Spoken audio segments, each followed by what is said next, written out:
We're gonna make this out of stuff you can find around the house. But to show you how, we need to wind back the clock 24 hours. So this is gonna be a scratch build. I could have gone out and bought myself a steering wheel and just decorated it, but I really wanted to build it from the ground up. So my plan is to build it using PVC pieces. Yeah, that's a little bit long. I'm gonna cut it down, but in order to cut it down, I need to figure out what I want the size of the steering wheel to be. So I grab a bit of piping to make a rough size guide, measure the circumference, do a bit of drawing, practical thinking, and maths. I have figured out, I think, what my measurements need to be. So I've got to cut a piece that's 60, a piece that's 30, and a piece that's 30. But that pipe is straight, Matt, I hear you say. I know it is, but I'm going to show you how I'm going to bend it. But before I do that, here's a cool montage of me measuring and cutting PVC pipe. Because why not? Alright, now the cutting's done, let the bending commence. And to do that, I'm going to use a heat gun. This is my template for the curve. I've got my PPE because you don't want to breathe in the fumes from this if it starts to get nasty. And got some gloves. Let's heat gun it up.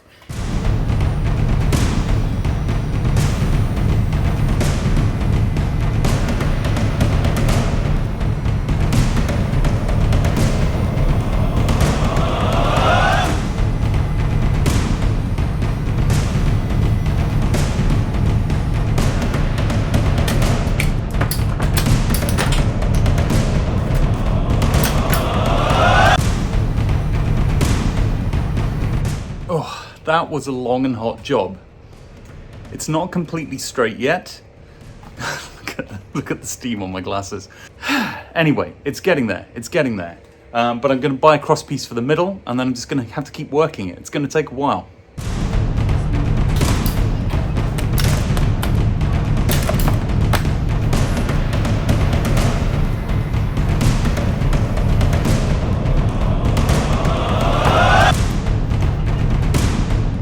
Taken some effort, but now I have what looks a little bit like it could be a steering wheel, apart from the fact there's nothing to connect it to. We'll solve that later, but yeah, I'm quite pleased with that. It does take a little bit of time and patience to try and get the shape, and you have to just keep heating it and moving it and then holding it and heating it and moving it and holding it, hurting it. I guess I did hurt it, look. So good, so now I think I'm going to glue it.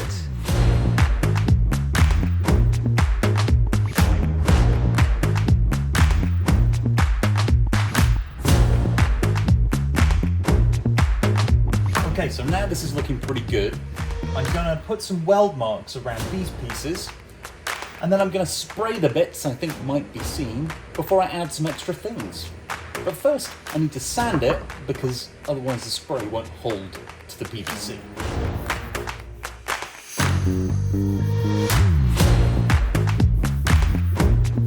The other thing I'm going to do, if you can see it, there's this thick writing here, and if that gets seen, it might not, because I'm probably going to bind these corners with leather, but just in case, I'm just going to take a Dremel to it.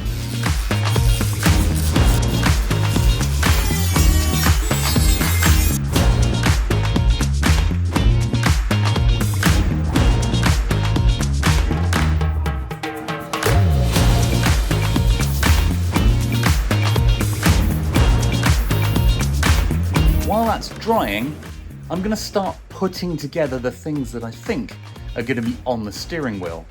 And the first thing I'm going to work with is this.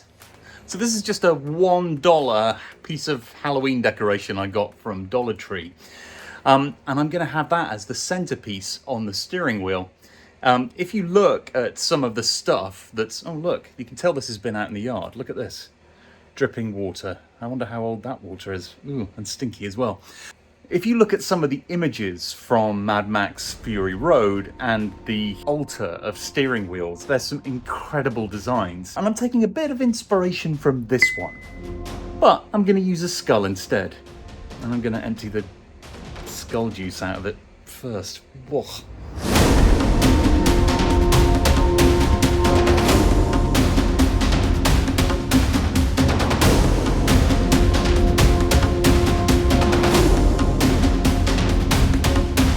So I've separated the teeth out, like, as you can see, from the mold, so they look more realistic. Now we can start to do things because my paint has dried, and I'm particularly pleased with how that turned out at the bottom. Obviously it needs some, some wearing down and aging, but I'm really pleased with how the paint has adhered to that. Looks pretty good. Oh, I just realised I need to paint the back. Dang it!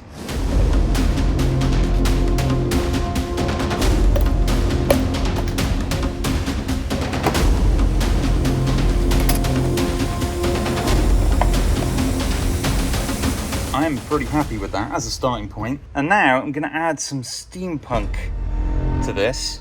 That's very much in that Mad Max style. Kind of plug that in there and then put the pipes into its head, probably. Like this. Exciting. I love this bit. I love playing with stuff and scratch building something. So much fun.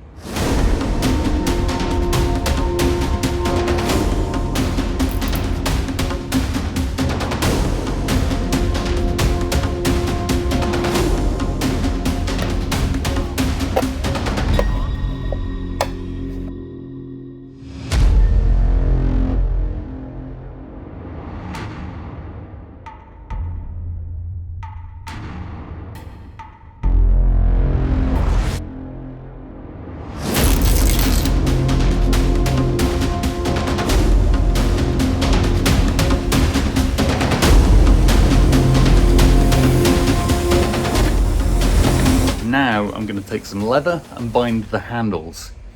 I have never ever used any kind of leather before in any of my builds, but I thought this would be cool, a cool look. So please, be kind to me in the comments when you see what I do with this. It's my first time.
I am super pleased with how this is looking. I think it's looking great and very in universe. I may add some more greeblies. I have a huge container here full of greeblies. Just like bits of everything that I just save, just in case, they can be useful for something. And often, there's something in here that you're like, oh, that would be good. Like, how cool would... gosh. These would be cool, right? They're very Mad Max. Yeah, I have to think about whether we can... like that, maybe? That's pretty cool. But I think I'm going to start aging it down a little bit and then see what I think is missing. In order to do that, I've got a few tools of the trade. I got some paint, I got some brushes, I got sandpaper, and you can see I've already used the sandpaper here on this gaffer tape that I've done here to make it look distressed and old, and actually a little bit more like it could be cloth, bound cloth, rather than what it is, which is tape. I'm also really enjoying this combination of wire and twine here. And I absolutely love these kind of, I don't know, Frankenstein pieces in here. I am super pleased with it. This has been a very fun project to play with. So yeah, let's get aging this back now. And it's worth noting, what I'm going to do here is I'm going to paint this black paint on, and then I'm going to dab it off. Because you don't want to paint everything black, obviously. But the idea is to get it in the little inside pieces to look like dirt.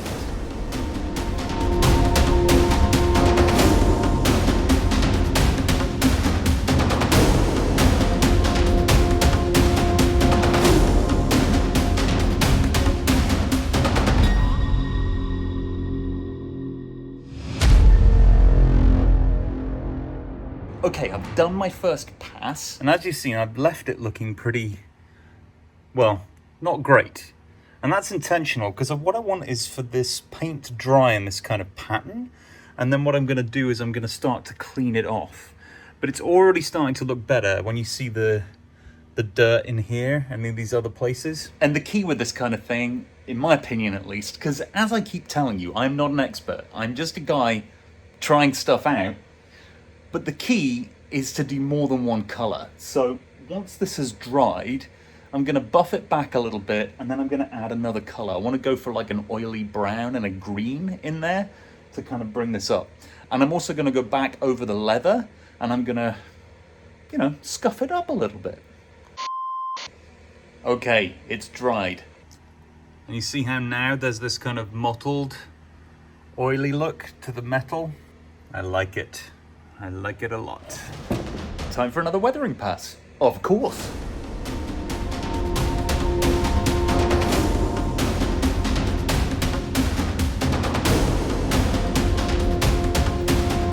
I'm adding this kind of green in here, particularly around the pipe connections, because I want to create this kind of almost stale medical equipment look.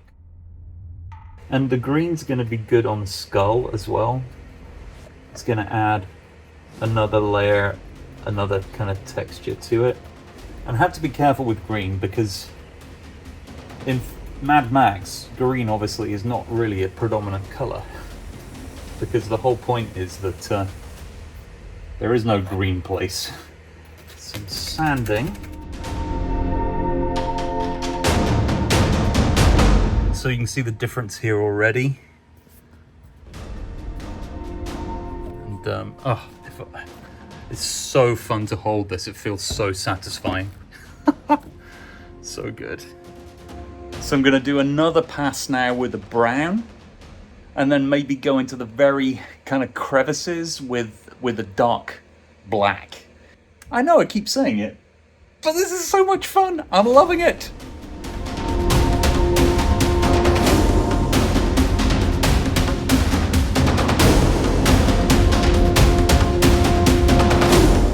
Okay, I've had a cool idea for using this. So I pulled out that bit of tubing, and I thought it could go here like this, and then like the mouth is holding basically the dial in place. But before I do that, I'm going to spray the interior of that skull so it's black inside.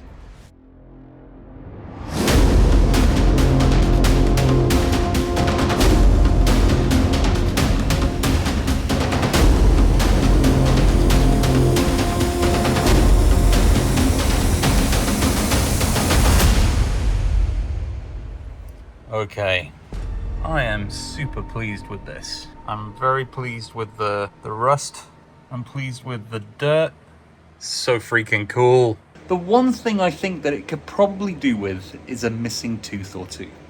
Because I'm thinking this skull probably wouldn't have all its teeth. Challenge is, which ones do I remove? I don't want to wreck it. So we'll have a play.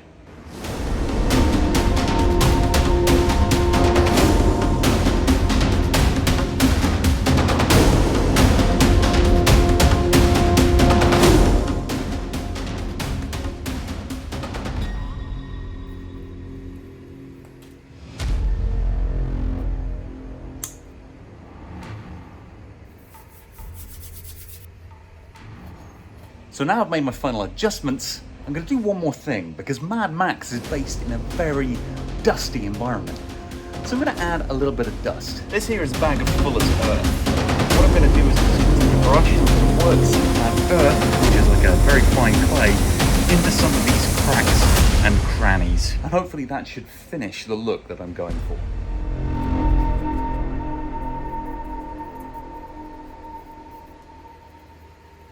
Now I'm just putting my hands on the steering wheel where you would drive it and just kind of rubbing my fingers in those positions. And if you'll notice, what that's doing is creating a bit of a shine where my hand is going to be and darkening those areas. And what that does is that it creates that more realistic look, because now you've got the dust in there and you're seeing where my hands would go. It's going to make that look much more like a real thing. And after all that work, this is the final result. I am really happy with this. I'm happy with how the leather's come out. Now I put the Fuller's Earth on it, you can see that kind of difference between the shiny parts where you might hold it and then the bits that don't get as much attention from the hands. And yeah, just in general, I love the dial here in the mouth. I love these additions that I made to the eyes. Yeah, I'm really, really pleased, considering that that is a scratch build made in basically a day using stuff I had around the house. Super, super happy with this. So give it a go. You can make one yourself, you know, try it.